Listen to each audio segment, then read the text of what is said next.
Bueno, hoy estamos a 6.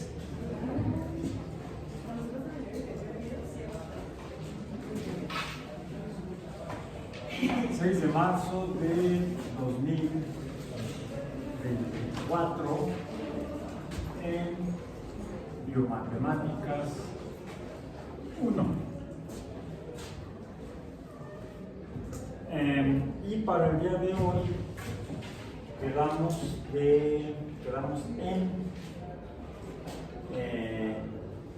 revisar el texto de Experimentos en la hibridación de las plantas por Gregor Mendel, 1865.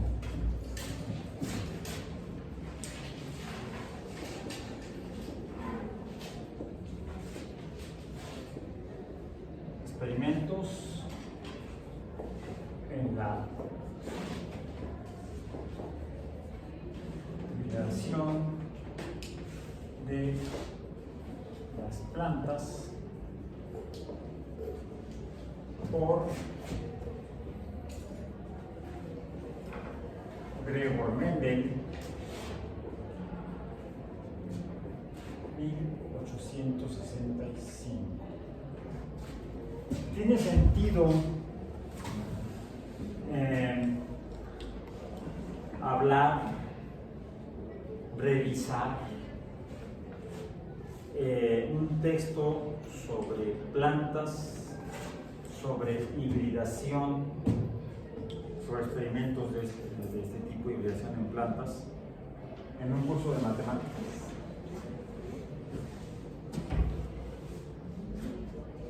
Si sí, ¿por qué? Bueno, primero tomemos la actitud de cualquier...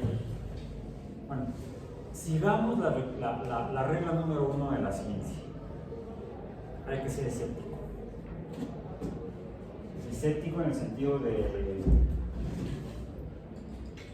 sentido estricto y apropiado de lo que es el escepticismo. La no creencia de las afirmaciones. Cualquier tipo de afirmación.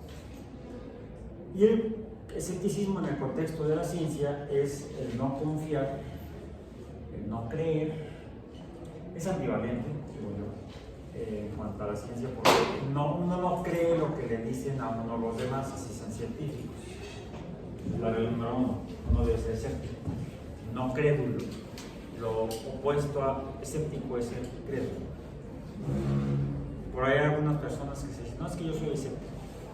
Hay una conspiración del gobierno en la que no nos dicen la verdad. No creo en lo que nos dice el gobierno, por eso soy escéptico. No, eso no es posible. No creen que llegaron a la Luna los astronautas de la NASA en 1969. Son escépticos de que hayan llegado. Cuando lo transmitieron por televisión, en vivo, en todo el mundo, y hasta los soviéticos dijeron sí, nos ganaron. Es más, pueden encontrar en YouTube videos de viejos ingenieros soviéticos del programa espacial de la Unión Soviética, donde ellos dicen cómo ellos pudieron escuchar directamente las transmisiones que hacían las naves, los astronautas de las naves norteamericanas rumbo a la Luna. Hicieron todo el seguimiento de las misiones norteamericanas a la Luna, les hicieron los soviéticos. Tenían los sistemas para poder detectar esas señales, al mismo tiempo que lo hacían los norteamericanos. Entonces, no había sido fabuloso para la Unión Soviética demostrar la mentira que publicó a nivel mundial la NASA. Habrían acabado con el programa espacial norteamericano y hasta con el dominio de los Estados Unidos sobre Europa Occidental. Punto. Se habría acabado entonces la Guerra Fría y no hasta la caída del muro de Berlín. Entonces, eso no es ser escéptico, es ser otra cosa. En ciencia uno tiene que ser escéptico. Por eso uno debe acudir a las evidencias disponibles sobre las afirmaciones que hace cualquier científico, como Gregor Mendel. Ya dijimos que Gregor Mendel estudió física en Moravia, y por eso es que podemos calificarlo como científico, afirmar que no solamente porque estudió ciencia, física, sino porque realizó experimentos con base en los métodos de la ciencia en el siglo XIX, a mediados del siglo XIX. De hecho, también Charles Darwin, en sus textos, él usa la palabra ciencia y él se define a sí mismo como científico. Entonces ya para el siglo XIX, la ciencia como actividad humana está bastante establecida después de que se empieza a desarrollar a finales del siglo XVI, principios del siglo XVII, alrededor del año 1600, quizá un poco antes, 1600, principalmente en Europa. No únicamente, pero sí principalmente en Europa. Es donde se empieza a desarrollar esta forma de conocer. Siglo XVI, siglo XVII, para el siglo XIX ya hay para mediados del siglo XIX, para 1865, ya hay dos campos de la actividad humana que pues, se pueden afirmar que son científicas. Una completamente se puede afirmar que es la física, esa que estudió Mendel,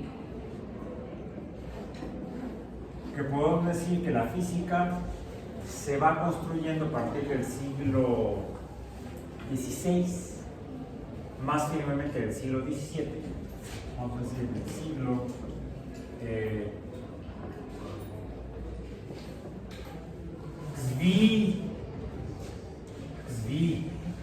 XVII,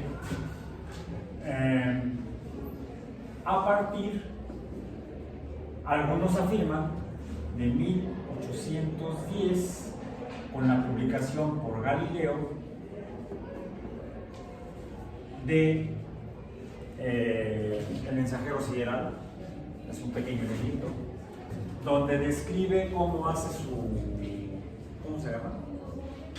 Lo que hizo Galileo, creo que armó.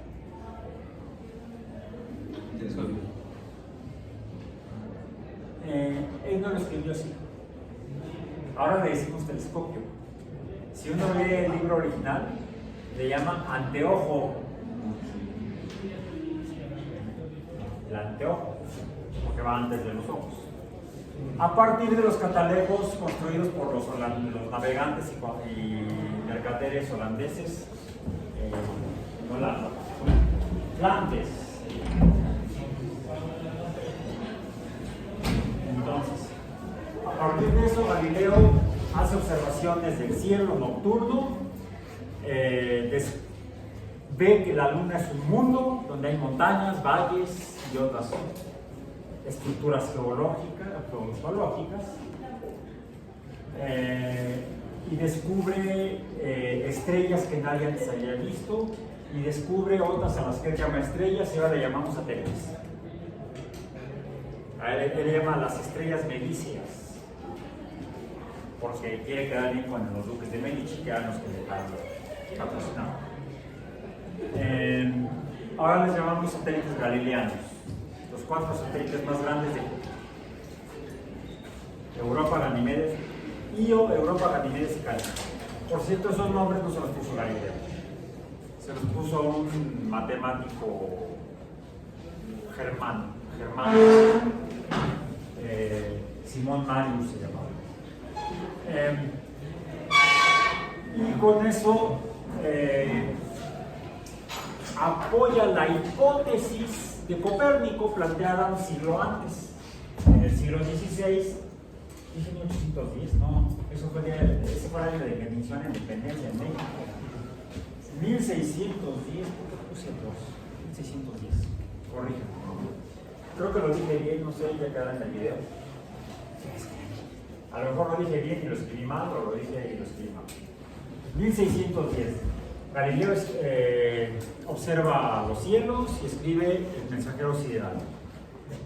Y el descubrimiento de las estrellas, que así las llaman, los satélites de Júpiter, le hacen sugerir que la hipótesis planteada por Copérnico en el siglo anterior, en el siglo XVI, en 1583, de que es la Tierra la que rota y gira alrededor del Sol, y no el Sol el que gira alrededor de la Tierra, es la hipótesis correcta, la de Copérnico. Un sistema heliocéntrico, centrado en el Sol. Un sistema solar y un sistema terrestre. Es por eso que algunos historiadores afirman que la ciencia, como la física, comienza en el siglo XVII. Yo estoy más por la propuesta de que comienza en el siglo XVI, porque sin esa hipótesis de Copérnico, pues Galileo no habría tenido incluso forma de interpretar lo que estaba viendo. Él simplemente vio unas estrellitas que se movían hacia los lados de Júpiter, viéndolos así en el telescopio, porque uno ve plano cuando ve por un telescopio. O sea, no ve un movimiento circular o elíptico de los astros, de unos astros alrededor de otros. Por cierto, también continuando con el siglo XVII, en 1609, curiosamente un año antes, en 1609, Kepler, antes de saber que Galileo había observado cosas moviéndose alrededor de Júpiter, un año antes, Kepler ya había planteado una modificación a la hipótesis de Copérnico de que los planetas giran alrededor del Sol, según Copérnico, en órbitas circulares. Es un modelo geométrico, porque habla de círculos. Entonces, es matemática. Copérnico era matemático. Bueno, sí, no. Estudió matemáticas en la Universidad de Cracovia, pero no se tituló. Entonces, era matemático. La gente diría, no, no tiene título, pero es un modelo matemático del sistema solar. Un modelo geométrico. Usó la matemática, la geometría y otras herramientas de la matemática para poder describir cómo él concebía el movimiento de los astros, ¿vale? Alrededor del Sol, no alrededor de la Tierra, en círculos. 1543, Kepler en 1609, después de años de estar estudiando y revisando los trabajos de Copérnico con datos observacionales de otro astrólogo, porque en ese tiempo eran astrólogos, no eran astrónomos, la astronomía no existía como disciplina a principios del siglo XVII. Desde hace 5.000 años hasta principios del siglo XVII, los que estudiaban los astros eran como los biólogos, somos los estudios de la vida. Sí, hay mucho que fuera.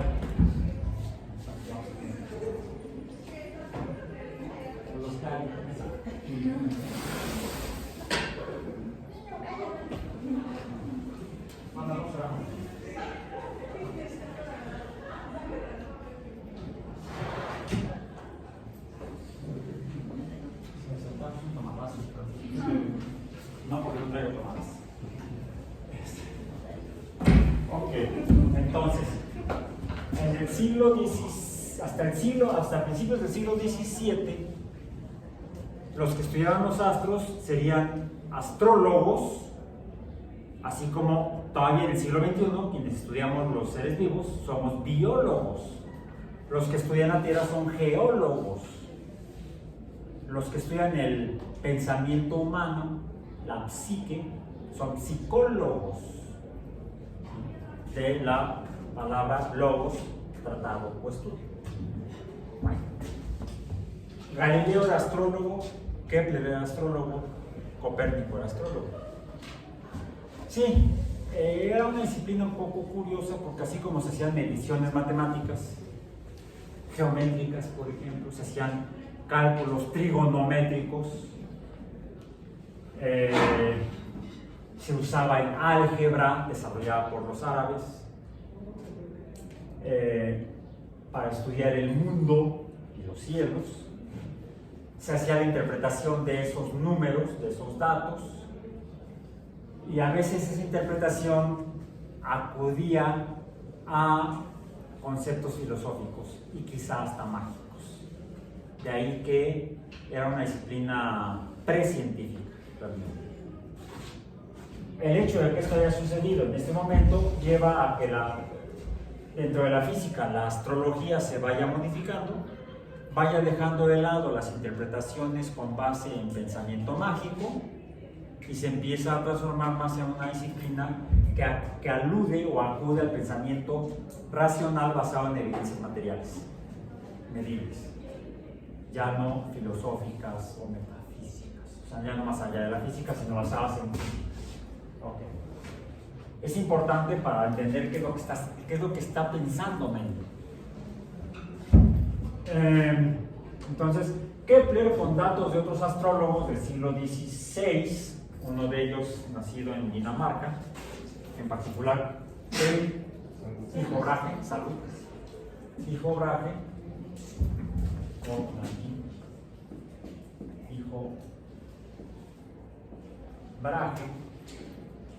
con quien trabaja Kepler, el astrónomo jefe, bueno, el astrólogo jefe era Brahe, Kepler trabaja para Brahe, muere Brahe y Kepler trata de conseguir todas los cuadernos, las anotaciones que había hecho Brahe de sus observaciones, las cuales tenía la familia de Brahe. Kepler convence a la familia de que no sean gachos, denme los apuntes. Entonces se los proporcionan y con base en eso llega a la conclusión de que sí, efectivamente, como decía Copérnico, los planetas se mueven alrededor del Sol. Los 5 conocidos, Mercurio, Venus, Marte, Júpiter y Saturno, los únicos que se pueden ver sin el anteojo de Galileo, sin telescopio, y con base en las mediciones geométricas hechas por Brahe de los movimientos celestes de Marte, llega a la conclusión de que Marte no se puede estar moviendo en círculos alrededor del Sol, tampoco alrededor de la Tierra, no en círculos, no en la forma geométrica de un círculo. Entonces tendría que ser alguna otra forma geométrica, triángulos, cuadrados, pentágonos. ¿Cuál es la forma geométrica más parecida a un círculo? No, una elipse, un círculo aplastado,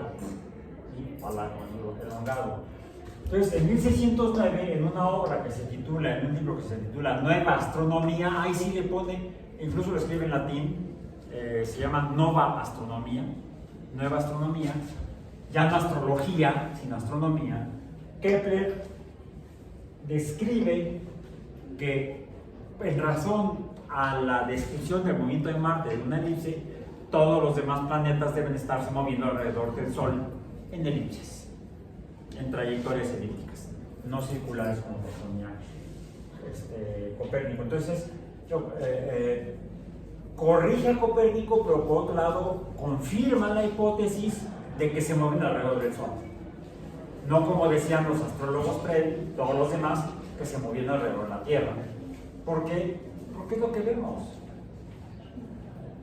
En la mañana nos despertamos para venir a la UAM, quizá antes de que amanezca, y cuando amanece, ¿por dónde ven el Sol?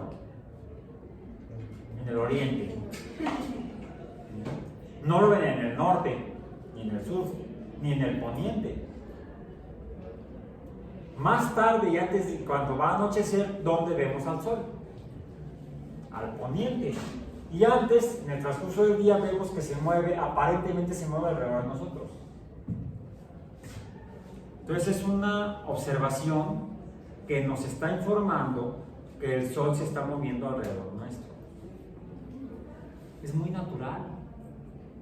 Es evidente, lo vemos. Los antiguos no eran tontos, bueno, había, pero no todos. Describían lo que veían. Y no solamente eso, lo midieron. Así llegaron a construir el concepto de hora, que significa intervalos del movimiento de, curiosamente no del Sol, sino de estrellas. en círculos de 360 grados. Por eso es que una hora se divide en 60 fracciones pequeñas de tiempo o minutos. Minuto es pequeño en italiano y en latín. ¿Cómo se llama ese plato de vísceras que se hace? Menudo. ¿De dónde viene? La palabra pequeño, que viene de latín minuto. Entonces todo tiene una razón de por qué lo llamamos y por qué es así, por qué lo entendemos así. Bueno, entonces los antiguos ya habían podido concebir el día, salida y puesta del sol y vuelta a salir, eso es un día. Mediodía sería las 12, no, mediodía sería de la salida al ocultamiento a nuestra vista del sol. Media vuelta del sol, diríamos. Aparentemente nosotros vemos que el sol se mueve en la bóveda celeste, como si fuera una especie de esfera alrededor de la Tierra. De hecho, Copérnico habla de las esferas celestes. Todavía. Bueno, pero lo interpreta diferente a como lo interpretaban los matemáticos y astrólogos previos, que esos hallazgos, esas observaciones, esas mediciones son concretadas, escritas finalmente en un modelo matemático alrededor del año 150 de nuestra era, por un matemático, algunos dicen que era griego, pero vivía en el norte de Egipto, era el director de la Biblioteca de Alejandría, Claudio Ptolomeo. Claudio Ptolomeo era un matemático, astrólogo, geógrafo, etcétera, que sintetiza todo el conocimiento matemático y del estudio de los astros desarrollado desde los asirios, los acadios, los griegos, los egipcios en el año 150, y escribe una obra titulada, en el año 150, pues lo voy a poner acá atrás, en el 150 es dije yo, Ptolomeo, Claudio Ptolomeo, se llama Síntesis Matemática. Síntesis Matemática es una obra matemática con mucha geometría, en la que él escribe cómo se mueven los astros alrededor de la Tierra. El Sol, la Luna y las estrellas, dirían por ahí. Y está tan bien hecho este modelo matemático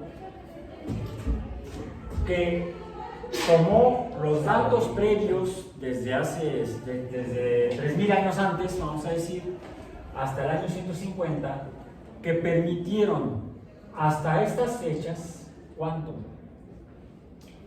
1400 años después, hacer cálculos precisos para predecir el movimiento de los astros y poder pronosticar, por ejemplo, cuándo y dónde iba a haber eclipses de sol, eclipses de luna, por ejemplo. Es un modelo que describe muy bien el movimiento que se ve de los astros, que permite hacer predicciones. Eso es una capacidad de la matemática, nos permite hacer predicciones. Si no, no estarían ustedes aquí. Porque esas predicciones o pronósticos se pueden hacer usando herramientas matemáticas de fenómenos biológicos o para fenómenos biológicos. Podemos, con modelos matemáticos adecuados, podemos pronosticar el crecimiento de una población. Cómo esa población, con mediciones adecuadas, podemos pronosticar la demanda de nutrientes que requiere esa población. Y cómo va a estarse modificando en el tiempo ese requerimiento de nutrientes y otros recursos, otros factores ambientales necesarios para que esa población de organismos sobreviva. e incluso cómo se relaciona con otros organismos que habitan el mismo lugar. ¿Cómo se llama esa forma de estudiar eso? Ecología. La ecología es una disciplina matemática que permite hacer pronósticos o predicciones de comportamiento de ecosistemas a futuro, o incluso observar si el pronóstico no se cumplió, poder estimar causas de la diferencia en el comportamiento posterior o futuro de ecosistemas y poder definir si se trata de un cambio natural o de una perturbación causada por humanos, por actividades humanas. Ese es el poder de la matemática, pero debemos tener cuidado. El modelo matemático debe representar el comportamiento de la naturaleza, el comportamiento real de la naturaleza, del mundo, del universo. Y es ahí donde el modelo de Ptolomeo, dirían por ahí, donde la puerca torció el rabo, donde el modelo falló. Fíjense, el modelo se verificaba, se comprobaba por poder hacer predicciones que se cumplían. Un eclipse de sol visible en el norte de Europa, en el día fulano del mes sutano del año perengano. Estaba uno ahí viendo el calendario y hasta viendo el reloj, por eso no eso, sino otros relojes, quizá desde la época. Y efectivamente se ve como el sol se va cubriendo por la luna. O pronósticos de eclipses de luna, totales, parciales, igual. Entonces, el modelo se probaba verídico al cumplirse las predicciones. Ahí diría que sí. Pero cuando Galileo descubre los satélites o las estrellitas girando aparentemente alrededor de Júpiter, pues no cuadra con el sustento básico de la razón del modelo matemático de Ptolomeo, que el modelo matemático se hizo con base en la suposición de que el Sol es el que se mueve alrededor de la Tierra y todo se mueve alrededor de la Tierra. Al encontrar Galileo que no todo se movía alrededor de la Tierra, había 4 estrellitas que se movían alrededor de Júpiter, es ahí donde uno tiene que ser escéptico. Lo que decían los astrólogos y que escribió Ptolomeo es cierto. Ahora sí que había otros datos, surgieron otros datos que refutaron el fundamento básico del modelo de Ptolomeo. No puede ser heliocéntrico, no puede ser geocéntrico, tiene que ser diferente. Una posibilidad que fuera, como decía Copérnico, heliocéntrico. Por cierto, Tycho Brahe tenía otra propuesta. Ni con Dios ni con el diablo, dirían por ahí. Tycho Brahe proponía un modelo en el cual los planetas estarían girando alrededor del Sol, pero el Sol y los planetas estarían girando alrededor de la Tierra. Sí, lo mismo pensaban muchos, ¿sí? ¿Quién sabe qué se fumaba Tycho Brahe? Finalmente muere, no llega a presentar ninguna propuesta formal y con los datos de Brahe, Kepler los interpreta mejor con base. Antes de que publicara esto Galileo en 1610, ya del transcurso del año él estaba trabajando con el telescopio. ¿Y qué notan? Galileo 1610, Kepler 1609. Eran contemporáneos. Galileo en Florencia, al sur de Europa. Kepler en lo que ahora es la República Checa. Sí, porque aunque Brahe nació en Dinamarca, por broncas con no sé quién, terminó agarrando sus patitas y sus maletas y se fue a lo que ahora es Checoslovaquia. Y ahí puso un nuevo observatorio, ahí fue donde fue a trabajar Kepler. Y Kepler y Galileo se carteaban. No había correo electrónico, era postal, ¿sí? De a caballo o de a palo. Estaban en comunicación constante. De hecho, Galileo le comentó por carta a Kepler que estaba haciendo sus anteojos o telescopios. Kepler intentó hacerlos, pero nunca le quedaron bien. Kepler era miope. Creo que más que yo, no sé. Pero era muy buen matemático. Entonces, con los datos de Brahe, llega a la conclusión de que sí, como decía Copérnico, se mueven los astros, los planetas alrededor del Sol. La Tierra también debe estar moviendo alrededor del Sol, pero el dato de Marte, o los datos de Marte, le sugieren que no puede ser en círculos, como decía Copérnico, sino en elipses. Entonces, y es así como se modifican las interpretaciones que hacemos los humanos dedicados a la ciencia de qué y cómo es el mundo.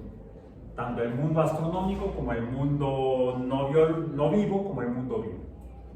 Podemos empezar con una idea, una explicación que funciona bien hasta que llega a limitaciones y entonces hay que modificar las explicaciones. Les llamamos teorías. Pero les llamamos teorías cuando están confirmadas, con base en evidencia y que estamos de acuerdo muchos en que la evidencia es correcta, es apropiada y se relaciona con la realidad, con lo que vemos del comportamiento del fenómeno y se acerca a la realidad. Este estaba lejos de la realidad. La realidad la evidenció la observación telescópica de Galileo. Antes de que se acepte, cuando sea nada más solamente una propuesta, la llamamos hipótesis. Cuando una persona la propone, la pone a prueba y la verifica, se le llama tesis. Ya tengo las evidencias. Pero para que la tesis se convierta en teoría, tiene que ser revisada por otros y verificada por los demás de manera independiente.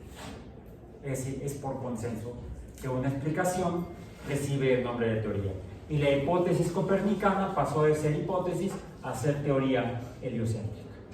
Por cierto, no se tendría que ser heliocéntrica porque el Sol está un poquito chueco en el modelo, pero eso sería tema de otra ocasión.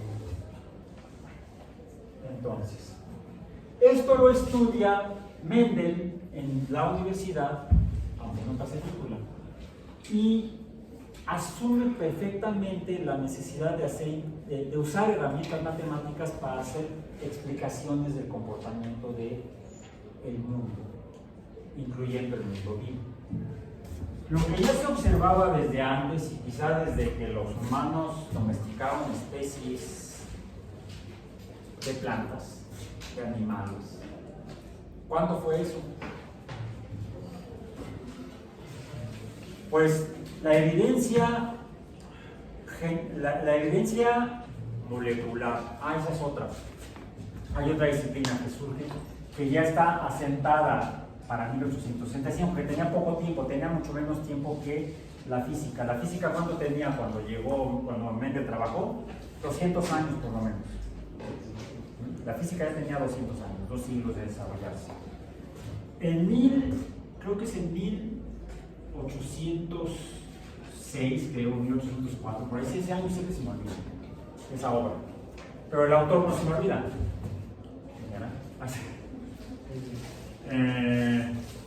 Robert Dalton, médico, publica una obra que se llama Nueva Filosofía Química.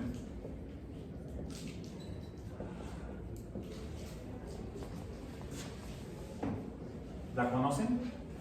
Bueno, habla de la química, establece las bases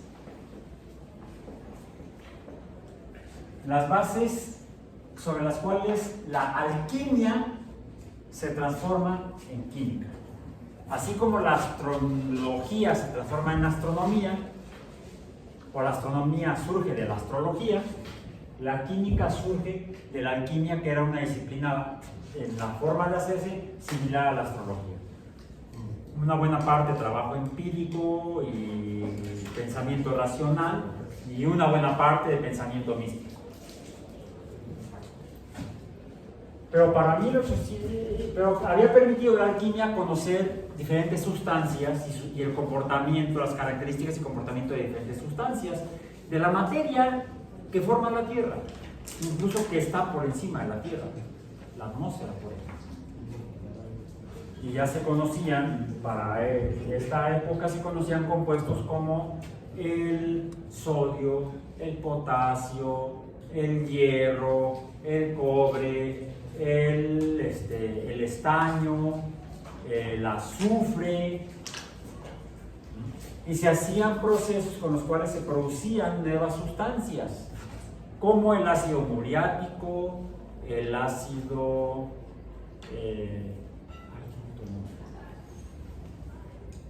bueno, ahora le decimos sulfúrico. ¿Han oído, conocen el ácido muriático? Ácido nítrico. Muriático es el nombre común que viene de la alquimia. Todavía lo ven. Lo pueden ir a comprar en la tapalería. La sosa cáustica. ¿Qué es eso? Hidróxido de sodio. ¿Amonio? No, fíjate que es más reciente. Por ejemplo, el vinagre. El vinagre se conoce con ese nombre desde hace 2000 años. Fue profusamente producido en el Imperio Romano. Y era muy fácil, simplemente se te pasaba el vino. Tío, no a ti, la preparación. Viene de vino agrio. Vinagre, vino agrio. Una vez que un vino se fermenta de más, el alcohol etílico, el etanol del vino, se oxida, se descompone, dirían los alquimistas, se oxida hasta ácido acético, nombre químico del principal componente del vinagre, el vino agrio. El principal componente, bueno, no el principal, pero el componente más interesante del vino es el alcohol etílico, y cuando se oxida pasa por un estado intermedio que es el ácido acético. Es horrible. Ya en alguna ocasión me puse intoxicada por tonto con ese tal de hilo. Sí, pues pensé que era vino. Tenía una botella de vino blanco que tenía yo guardada. La abrí, me serví, me supo raro, me lo tomé y me he puesto una cruda sin pasar por la borrachera. Entonces, si un vino ya no huele a alcohol, no lo tomen. Está en proceso de transformarse a ácido acético, o sea, vinagre. Okay. Entonces, hasta el mejor químico se le va el vinagre. Bueno, entonces, la química tiene medio siglo para cuando Mendel hace sus estudios de qué. Pregunté yo, ¿cuándo los humanos domesticaron las especies silvestres? Especies silvestres, de plantas y o animales. ¿Cuándo inventaron o descubrieron la ganadería y la agricultura? ¿Cuándo?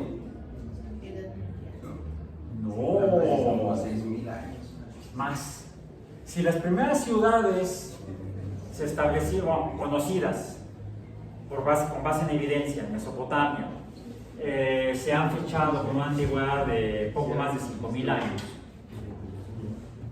En lo que ahora es Irak, el norte de Irak, Siria, ciudades como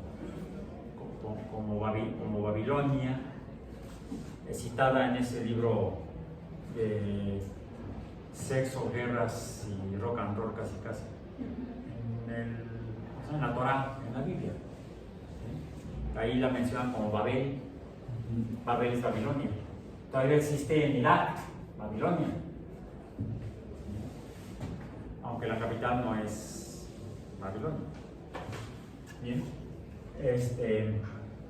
En Irak se construye la ciudad de Uruk y las evidencias y los estudios que se han hecho son antiguas como 5.000 años. ¿Por qué pudieron establecerse así?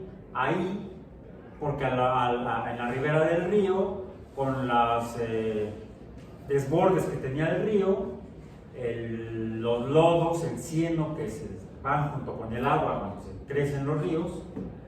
Al regresar los ríos, al reducirse el desbordamiento, regresan los ríos a su cauce, esos sedimentos quedan y tienen mucha materia orgánica. Y entonces son tierras muy fértiles. Y ahí crece lo que sea. Semilla que pongas,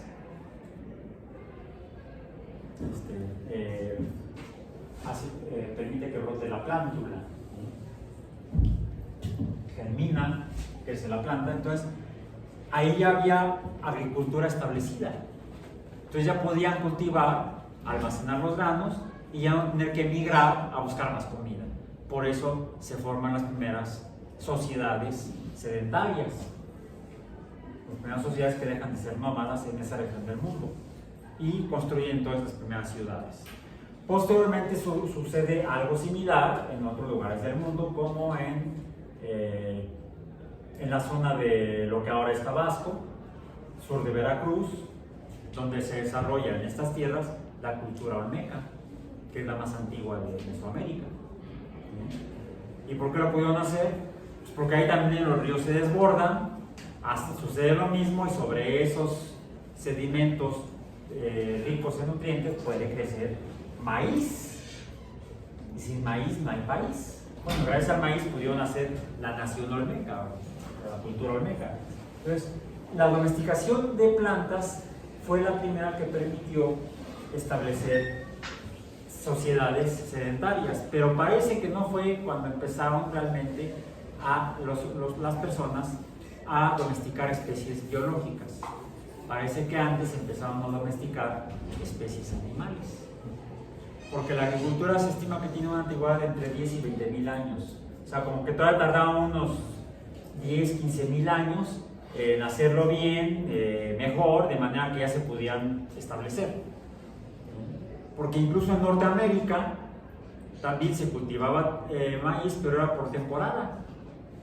Entonces cultivaban, crecía, cosechaban y se iban a otro lugar, porque en Norteamérica las condiciones ambientales, las condiciones climatológicas, los cambios estacionales a lo largo del año son mucho más extremos que en la Ciudad de México o que en el mal llamado Valle de México.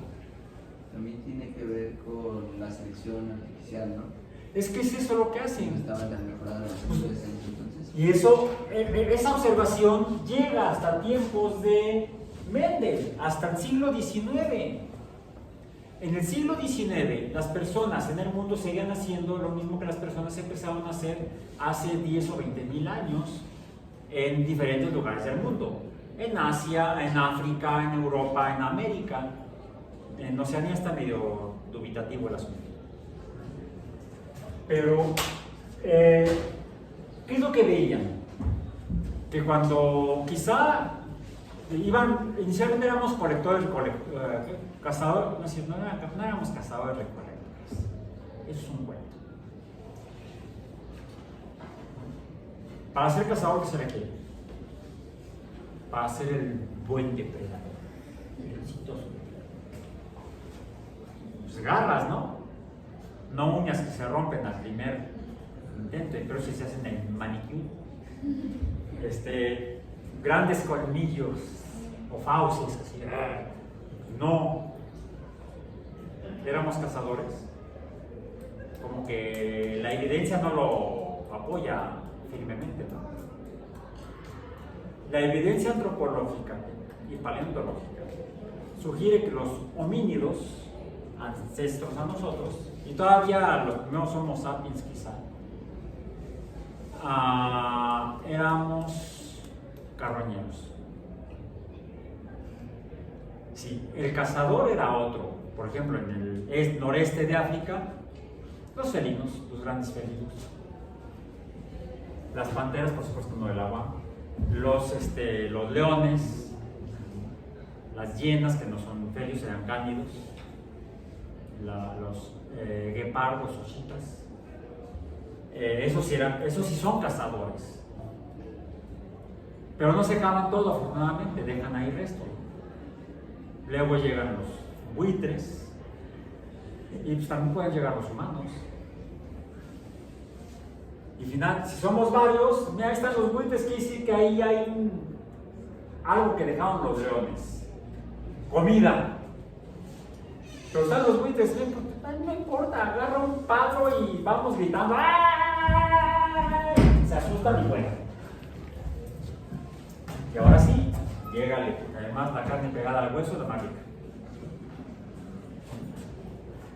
Esa es una. Otra, bueno, es que ya no queda mucha carne. No, pero está el fémur de la presa. Están 4 fémures, 4 patas, porque eran cuadrúpedos, principalmente las presas. Fue un antílope o un buey de agua, una cebra, huesos largos. ¿Y los huesos largos qué contienen? El tuétano, manjar de dioses y de carroñeros. ¿Y cómo le sacamos el tuétano? Es muy fácil, agarras el hueso y contra una piedra lo fracturas y entonces con el dedo me he comido. Me tomé un matambre hace rato. Llego a comer a la mesa. Entonces, ya se me está haciendo agua a la boca. Y parece, hay 2 evidencias fisiológicas, médicas, que apoyan esta hipótesis. Uno, estudios forenses que han hecho médicos de restos de homínidos han encontrado en algunos restos de homínidos evidencias en los huesos, sobre todo en los huesos largos ya de los homínidos, que sugieren que padecían una enfermedad que se produce por exceso de ingesta de vitamina A. La vitamina A se encuentra principalmente en tejido sanguíneo, como en la médula ósea. Entonces quizá a alguien que se le pasó se atascó, se volvió habitual a comer tuétano y entonces tuvo una intoxicación por vitamina A. Es una sugerencia de que de alguna manera tenía una alta ingesta de tejido sanguíneo. Y el de la sangre es difícil porque esa se derrama. La única que queda realmente disponible una vez que el cadáver está ahí tirado es la que está dentro de los huesos.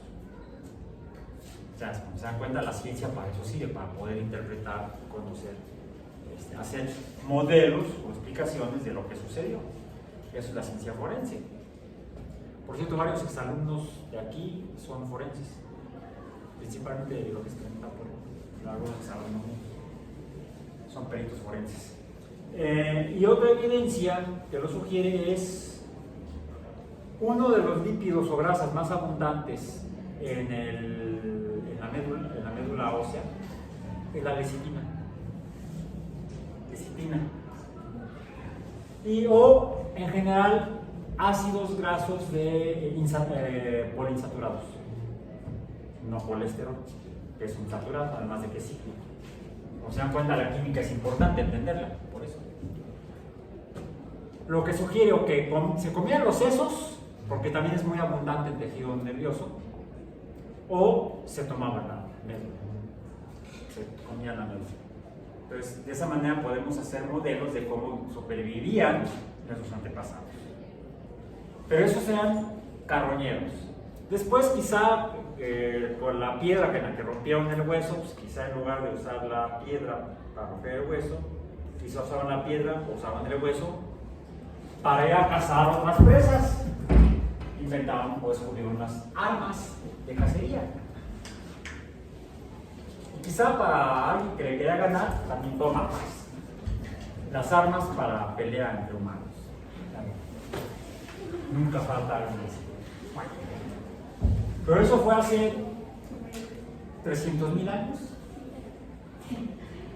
Todavía sí tenían que ser nómadas, tenían que perseguir la chuleta.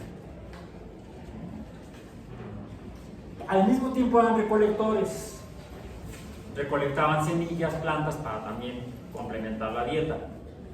Y es muy probable que tomaran también frutos que eran una baba, no eran como manzanas o papayas o plátanos, no.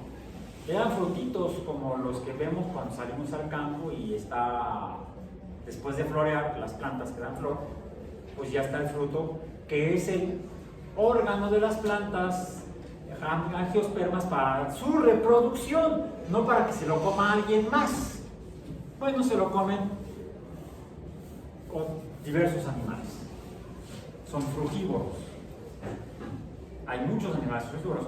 Hay aves frugívoras y hay muchos mamíferos frugívoros, y es obvio que muchos homínidos también deben haber sido frugívoros. Y quizá porque veían que salían las semillas después de comer, o las que se caían a lo que estaban comiendo, y quizá si tenían la oportunidad de no migrar mucho, podrían ver que en poco tiempo, ¡pum!, una planturita que salió de donde estaban las semillas. Hemos descubierto la agricultura, y si lo hacemos intencionalmente, pero hubo que probar, ensayar y ver si salía durante un buen tiempo. Ensayo y error. Las primeras evidencias de la agricultura tienen del orden de 10 a 20.000 años.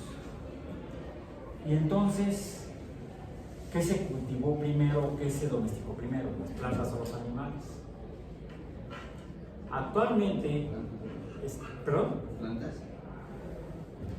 Hay evidencias, incluso ya moleculares, basadas en química combinada con biología, bioquímicas, diríamos genéticas, pero no de Mendel, sino de más para acá, del siglo XX, del siglo XXI, que muestran que especies como los gatos, como los perros, son artificiales, las hicimos los humanos a partir de domesticar especies silvestres de animales.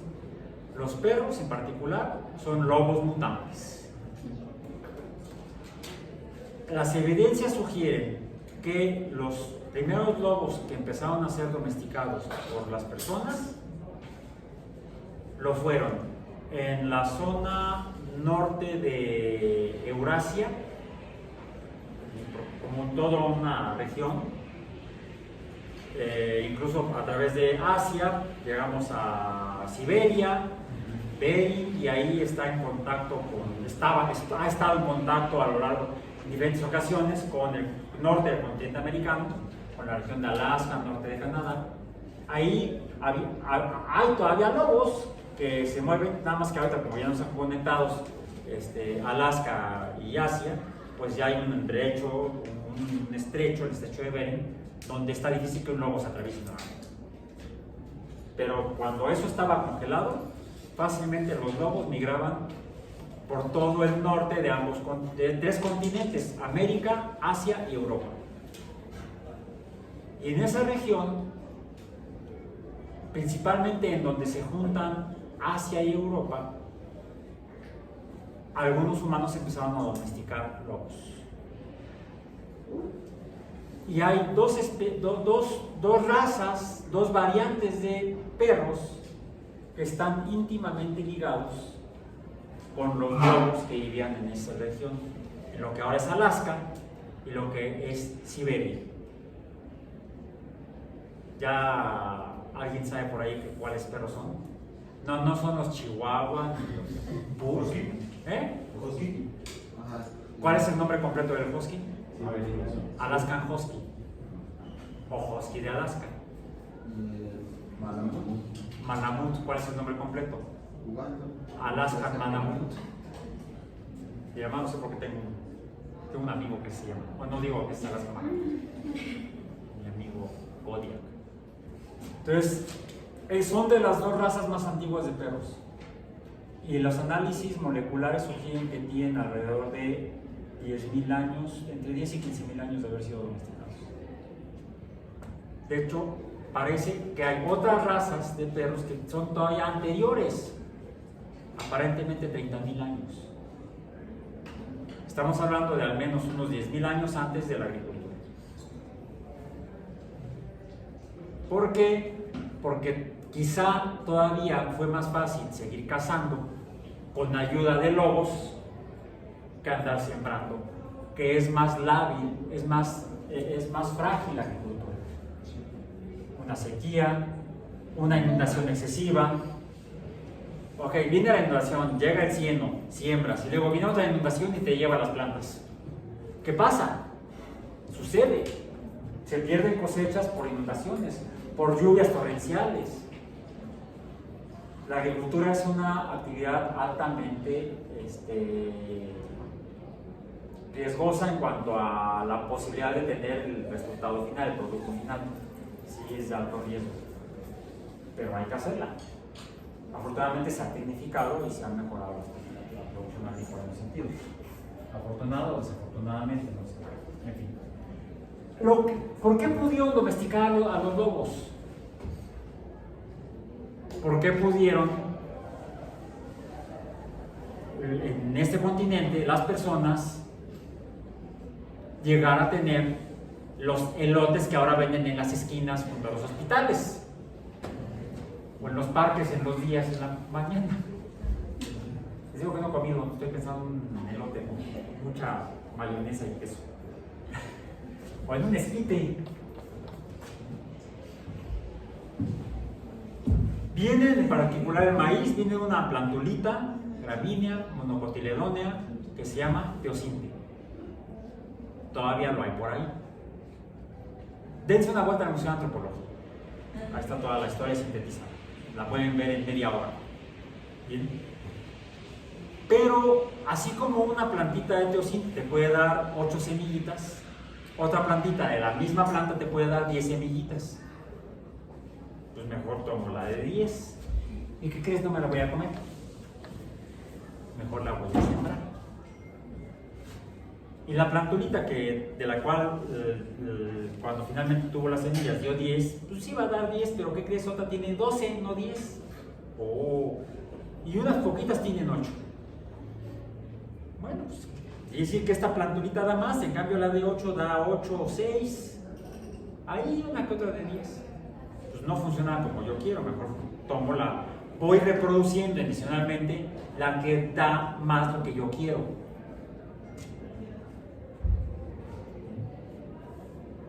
Eso es seleccionar cuál planta quiero sembrar, las semillas de cuál planta. Lo estoy haciendo yo, no está sucediendo solito, no es en la naturaleza, es artificial. Es la selección artificial. La domesticación se da por selección artificial cuando las personas deciden que ayudan a que se reproduzca mejor.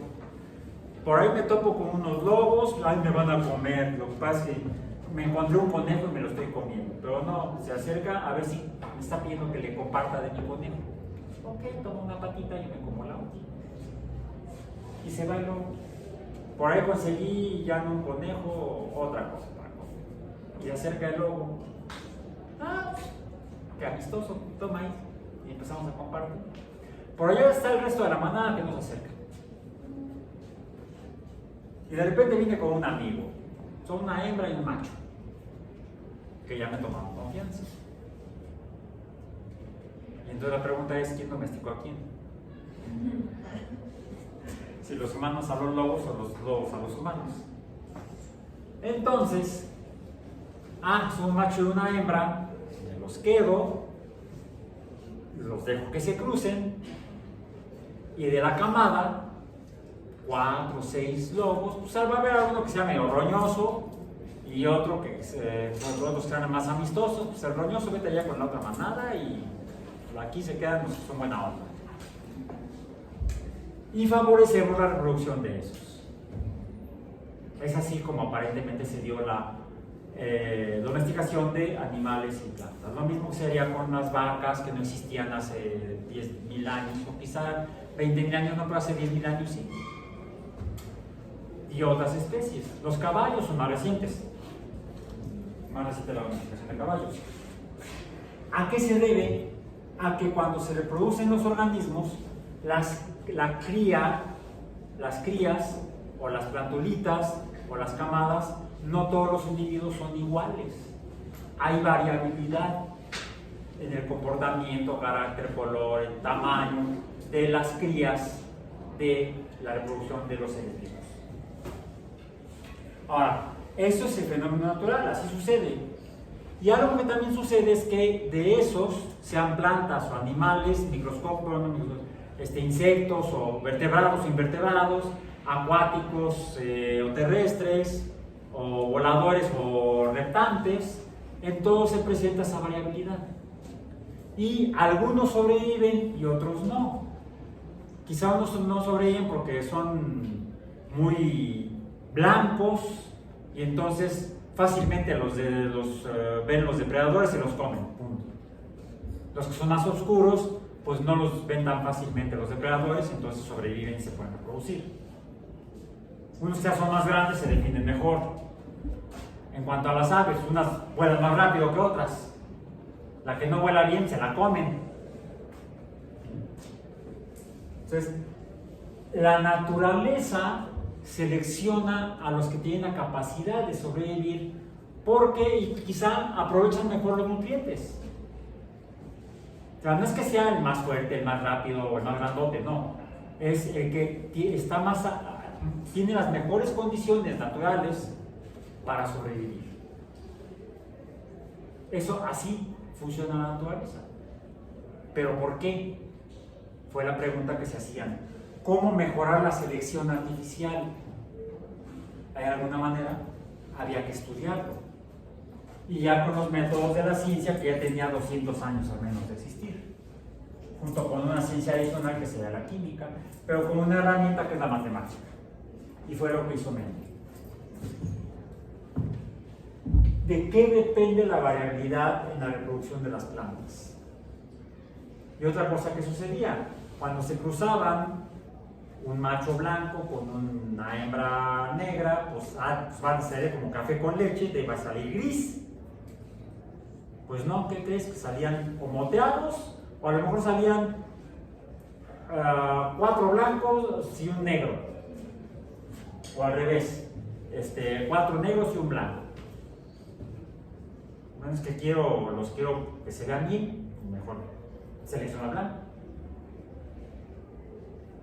Pero, ¿a qué se debe?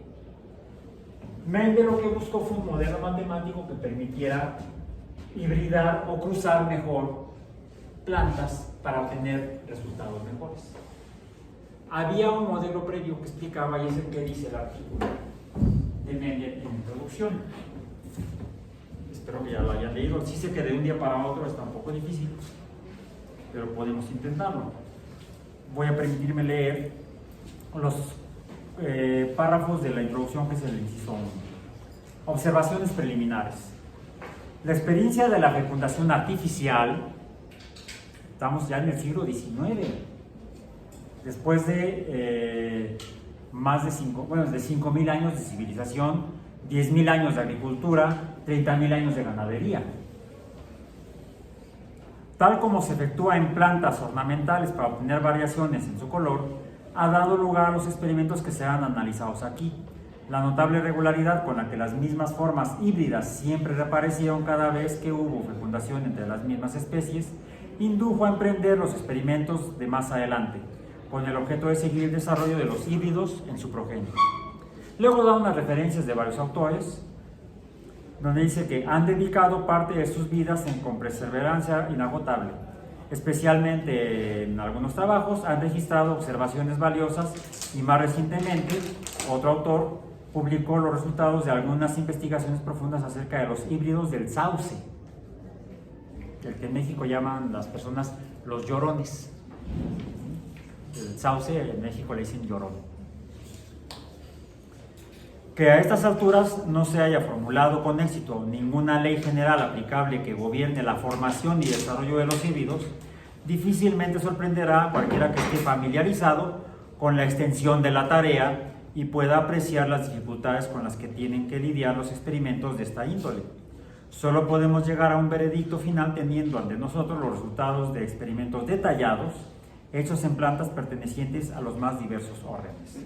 Él escoge en particular una planta que en su variabilidad las características son fácilmente distinguibles, que es el chícharo, que es tanto el color de la semilla como la textura de la superficie e incluso el color de las vainas.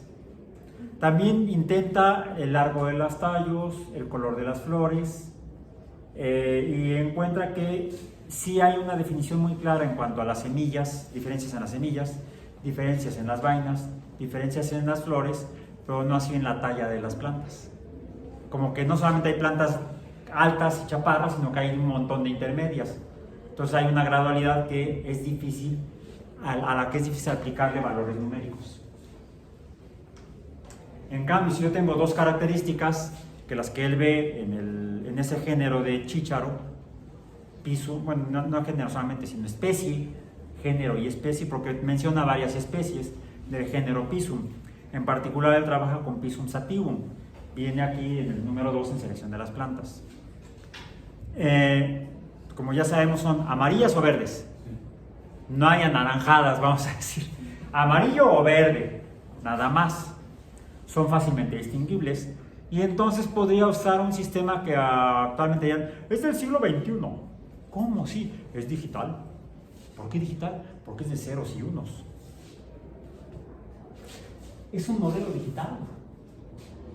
Ceros y unos, encendido apagado, más menos, amarillo verde. Es un sistema binario. Es un sistema binario. Trabaja matemática binaria Mendel en el siglo XIX. No es del siglo XX ni del XXI. ¿Se dan cuenta?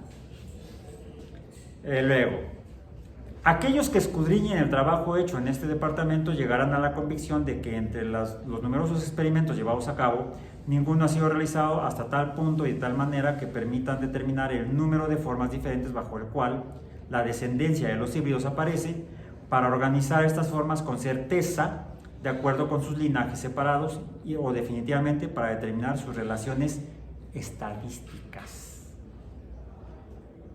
¿Qué porcentaje de las semillas son verdes? ¿Qué porcentaje de las semillas son amarillas? Y es lo que empieza a desarrollar. Después de hacer... ¿Sí pudieron ver ya el documental?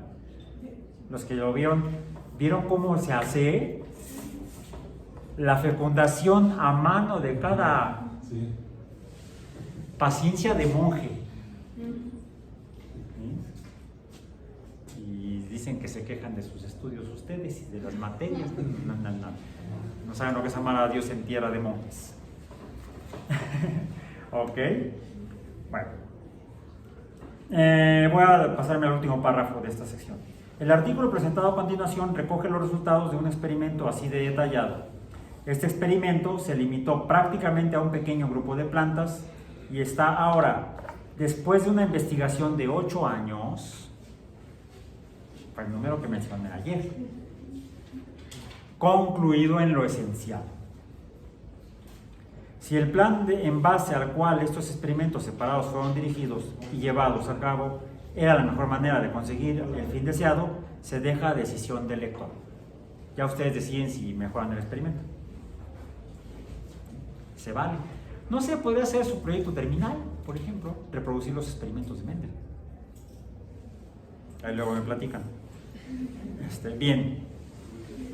Menciona las plantas que escoge, por qué las escoge, que es Pisum sativum.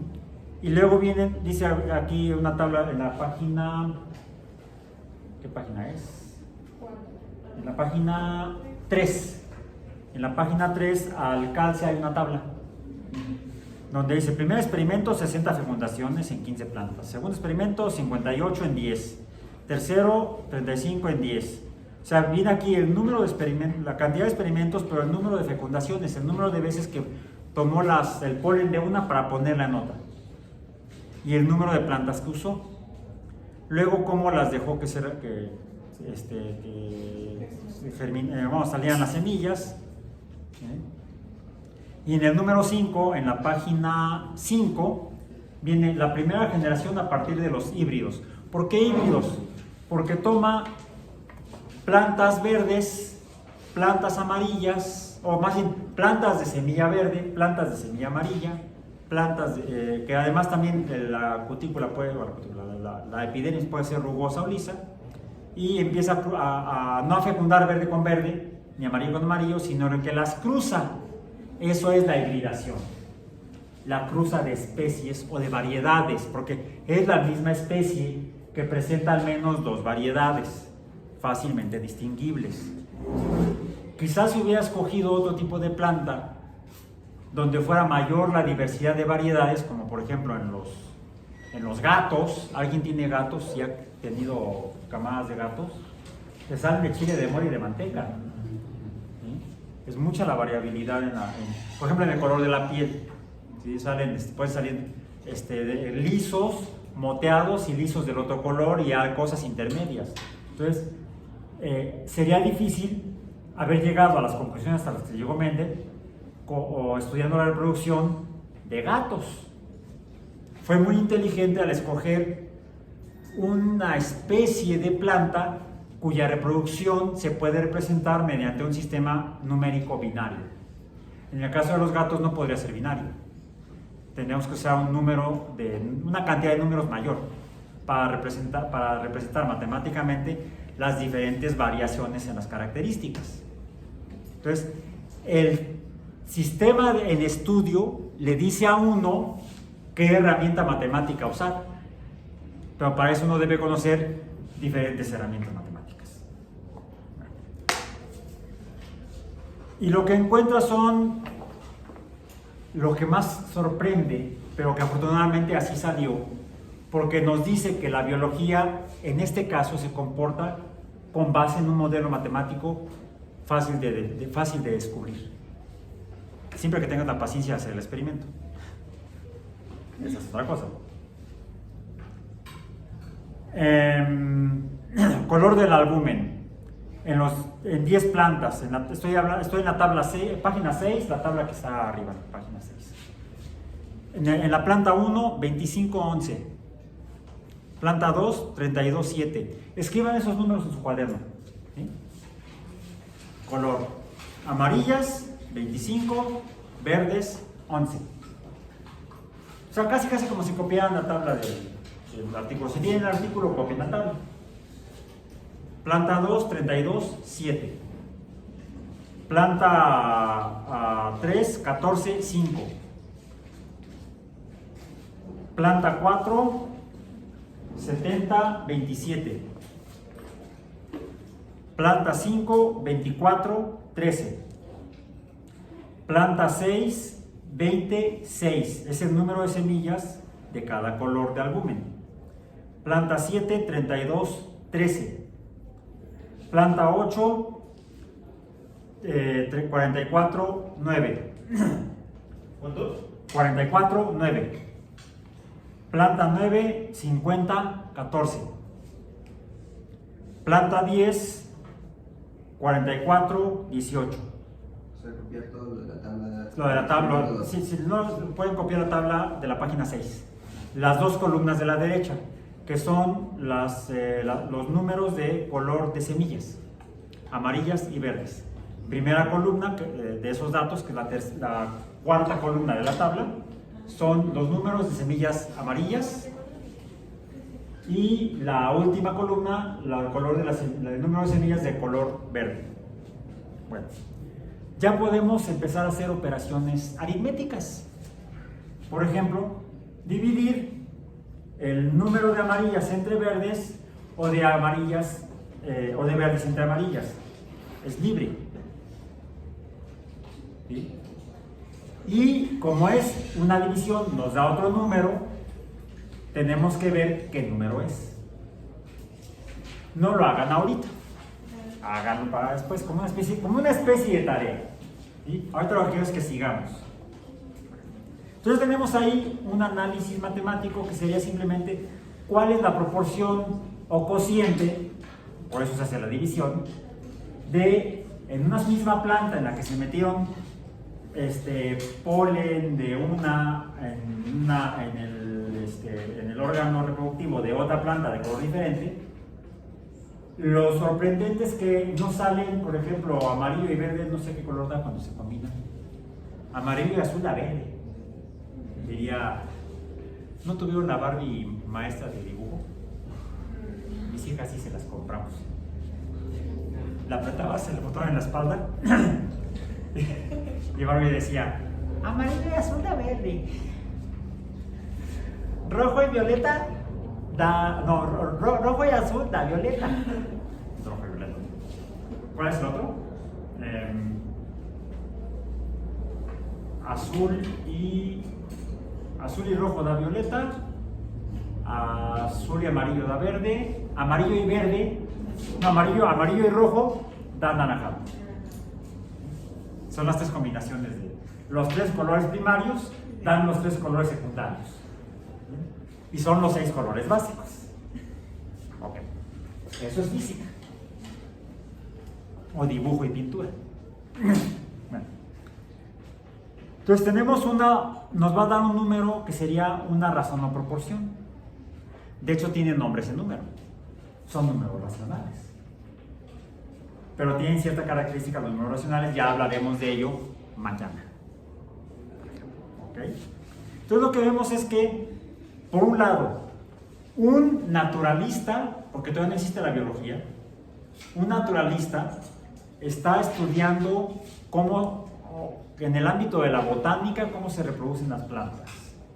Y está usando herramientas matemáticas. Inicialmente, razones o proporciones, o divisiones, es aritmética básica. Pero la aritmética básica, usando la operación de la división, con números enteros, son chícharos enteros, no es puré de chícharos, no se obtienen semillas de color mezclado ni moteadas, se obtienen semillas de un solo color, amarillas o verdes, no hay intermedias. Bueno, eso nos permite entonces asignar números, tantas amarillas, tantas verdes. Debe haber algo químico adentro de ellas que las haga verdes a unas y amarillas a otras. Pero la forma de averiguarlo es mediante la herramienta de la matemática. Vamos a tardar 100 años más, 80 años más en encontrar cuál es la causa química del número de la proporción matemática. 80 años más. Es en la década de 1930, cuando finalmente se descubre qué es lo que causa que unas semillas sean amarillas y otras semillas sean verdes. Bueno, no contento con eso, y de hecho aquí viene un dato de proporcionalidad. Hagan ustedes sus cálculos y luego lo comparan con los datos que vienen en la página 7. Y luego viene el número 6, que es la segunda generación a partir de los cilios. No se conforma con la primera reproducción, sino que deja, y así lo dice, que en la siguiente reproducción las plantas se fecunden solas. De hecho, el experimento lo hace en un invernadero, para evitar que lleguen polinizadores afuera a fecundar plantas del experimento, ¿no? Le contaminarían el experimento. Entonces lo hace en un invernadero. De esa manera controla los agentes externos. Es un experimento científico. Con las variables lo mejor controladas dadas las condiciones de la época y el lugar. Bueno. Y obtiene, experimento 1, 565 plantas. Eso ya viene descrito, no en tabla, en el número 6, en el primer párrafo de resultados. Dice, de 565 plantas que crecieron de semillas redondas de la primera generación, 193 produjeron solo semillas redondas, bla, bla, bla. Experimento 2, de 519 plantas, bla, bla, bla. Luego dice, experimento 3, bla, bla, bla, bla, bla, bla. Son un montón de plantas, lo que le permite obtener un montón de semillas y entonces hacer operaciones con números más grandes. Lo que le va a permitir obtener números proporcionales o racionales más cercanos a ser números enteros. Porque para llegar a un modelo útil en una ciencia como la biología naciente, se requerirían de preferencia números enteros. ¿Por qué? Los organismos son entes únicos y enteros. Ya teníamos la teoría celular de la que hablamos ayer. La teoría celular dice que la unidad básica de la vida es la célula, no media célula, ni célula y cuarto, no, son células en números enteros. Entonces, para poder hacer modelos matemáticos de los fenómenos biológicos, necesitamos estar lo más cerca que en el experimento nos brinde números enteros. Digamos que es que nos dio punto 95, redondealo a 1. Es que me dio 2.3, redondealo a 2. Transfórmalo artificialmente, permitiendo las herramientas de la matemática hacer trabajar con números enteros. Y es lo que termina siendo Mendel. Y es lo que sienta las bases de la que conocemos como la teoría de la genética mendeliana, donde vienen las proporciones de 4 a 1, 1 a 1, en las diferentes generaciones. ¿Bien? Bueno, por eso es que era importante leer, tener los antecedentes históricos para interpretar adecuadamente este trabajo fundacional de la biología, que es un trabajo matemático. La matemática se funda, la biología se funda en el siglo XIX como ciencia gracias a la matemática. Ya dirás, profesor, pero de los tres paradigmas, de las tres teorías, es nada más una. ¿De veras, chicos? La primera unidad de nuestro programa, efectivamente, como mencioné ayer, es la teoría general, la teoría general, sí, pero bueno, la teoría de conjuntos numéricos, teoría de conjuntos numéricos. Y es lo que vamos a empezar a hablar a partir de mañana. Es la unidad 1, vamos a decir. Pero tenemos también otras dos unidades, dos o tres. La siguiente, vamos a decir la 2, es la de funciones. Y aquí los voy a hacer spoiler alert, no, los voy a spoilear un poco. Porque una función tiene una definición. ¿Qué es una función? No lo voy a decir, nada más estoy de recordar que necesitamos saber lo que es una función. Bueno, decíamos que la teoría celular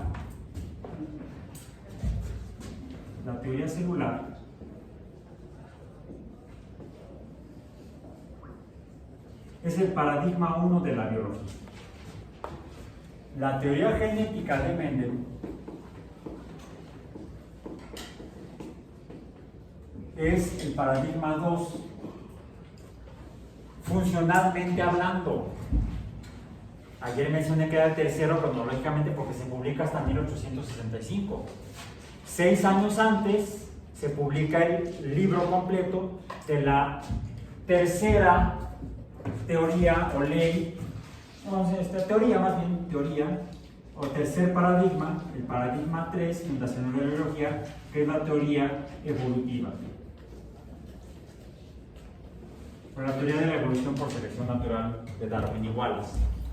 Bueno, en la teoría de la evolución por selección natural, que Darwin la desarrolla en ese librote sobre el origen de las especies, bla bla bla, ¿sí? Describe la causa de la formación de las especies biológicas. Y una de ellas, o las causas, una de ellas es la variabilidad biológica que explica su funcionamiento mente. Por eso digo que es como concepto es la segunda teoría biológica. Históricamente fue la tercera, pero como fenómeno es la segunda. Porque nos explica por qué se forman especies diferentes a partir de especies anteriores. A partir de una original se forman varias especies, debido a la variabilidad. Y es el ambiente el que la selecciona a las diferentes variantes que sobreviven. Y las sobrevivientes dan lugar a las nuevas especies. Bueno, ese es un concepto matemático dentro del concepto de lo que es una función. Aunque Darwin no lo pensó así, pero lo que está describiendo a lo largo de su obra es un fenómeno matemáticamente descriptible. Se puede describir la teoría de la evolución por selección natural mediante modelos matemáticos. Y lo básico con modelos matemáticos relativamente simples. No necesitamos las grandes ecuaciones. Entonces, sí, la biología es fundamentalmente matemática viva. Y de eso estaremos hablando en la siguiente sesión. Por hoy terminamos.